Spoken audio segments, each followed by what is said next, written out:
mitludagi loiva shunaidrava pirangshe kanduna makhivana mitludagi loiva shunaidrava pirangshe khanglam loi aigi mai chatna hakti khanglam loi aigi awabana hakti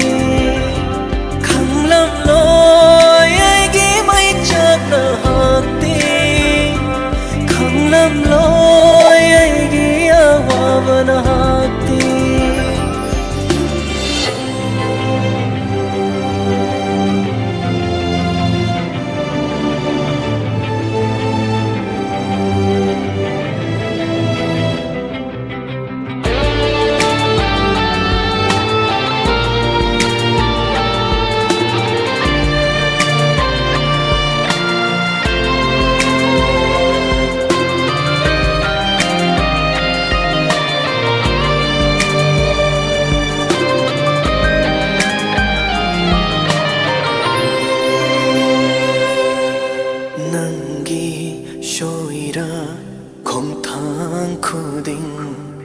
Jumlakini thajaruva thamoina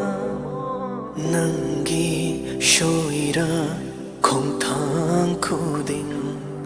Jumlakini thajaruva thamoina Nambu asho hena nungshiruva nangi damak asho hena khanjaruva Nambu ashum hena nungshiruva nangi damak ashum hena khanjaruva hanjin hanjin ikai firukhum halle nungshi man khivana nahakpu khanglivani awaba khanglam loi aigi mai chatna hakti khanglam loi aigi awabana hakti khanglam loi aigi mai chatna hakti khanglam loi aigi awabana hakti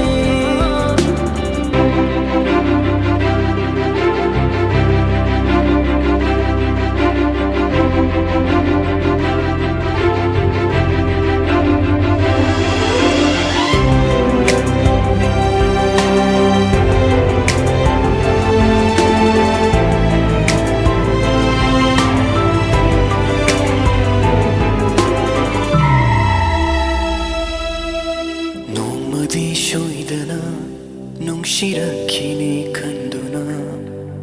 Nomadi shoidana Yinglakini kanduna